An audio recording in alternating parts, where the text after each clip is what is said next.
abortion and life. There's a lot of talk about abortion and rights and all that kind of stuff. So, what does the Quran say about that?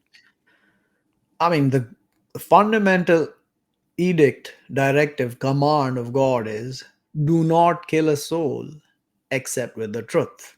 This is in the Quran. There are ways that you can justify killing, but they are very specific and they have to be proven that somebody killed you, then your brother can take revenge by killing that someone or your kin. That's how a killing of a soul can be done, yeah? But as far as abortion, the Quran says nothing about abortion. There is no sign in the Quran that talks about aborting children. But you are told not to kill your children, yeah, for fear of shortage.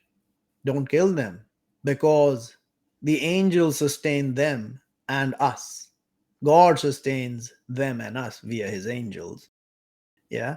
And so we are told do not kill your children fearing shortage. So why do they abort? Because one, they don't want to be burdened by having to take care of a child. Yeah. They don't want to be burdened by not being able to enjoy their lives. Yeah. The nonsense that they do in this life. These are the reasons they want to abort. So if you abort a child after the third month of pregnancy, you are killing a soul. Why do I say that? Because the Quran says that a child needs to be carried by his mother for 24 months, which is two full circles of the heaven, yeah? The 2 years. So 24 months, the mother carries the child when he's two and she suckles him. That is what God has said. And also that a total time that the child is carried is 30 months. So the only way to add that up is that the child is alive for 6 months in the womb of the mother. Thus, the soul, which is the life that we are, is blown into the creation of God, the creature that is in the body of the mother, after the third month. So, before the third month, I can't tell you anything. It's not alive, it's a living thing, yeah, it's a creature. It's a living creature growing from a sperm and an egg into body parts and head and limbs and all that stuff is going on, the heart, yeah. And then after 3 months, the soul or life is blown in to the body, which is you, the soul. Yeah. Now it is a man. That thing is a human or a man. Yeah. Man, woman, same thing. Man is the creation we are, and from man there is male and female. Yeah. So then after that, if you abort a child, you're killing a soul. So you will be held accountable for that. So what does the Quran say? You cannot kill your children. You cannot kill any soul without the truth. Period. That's it. So the only way to kill a soul is if you kill someone else, then you will be killed. Or if you war God and his messengers, you might be killed as well for that.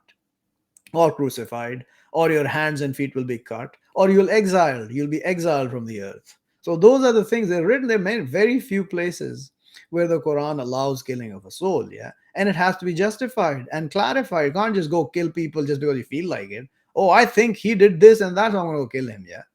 This is how they do it, yeah. The suspicion. On suspicion of this, we're gonna kill you. Right.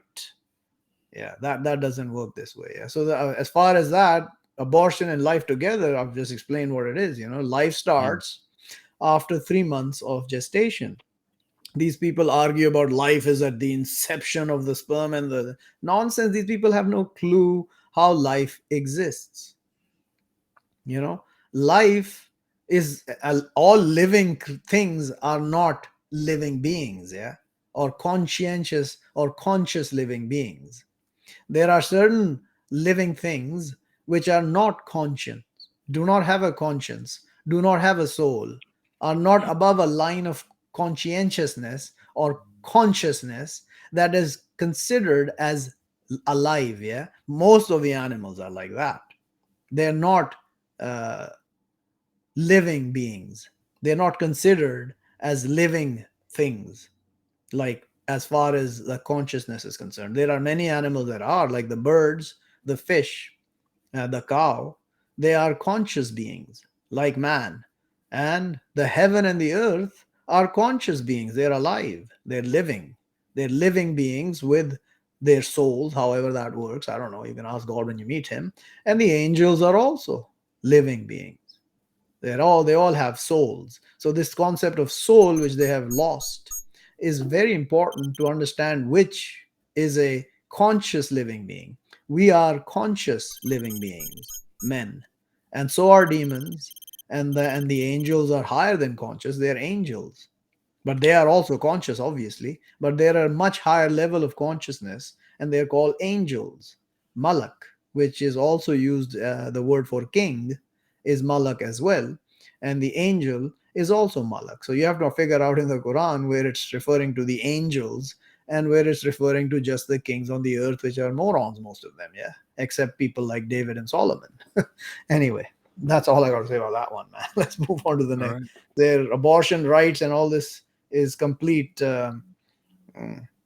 BS, and they just want to live their lives the way they want to, having all their um, uh, fun without having the repercussions of their fun, which is out of line with how God has prescribed it in the Torah, in the Injil, and especially in the Quran. Yeah.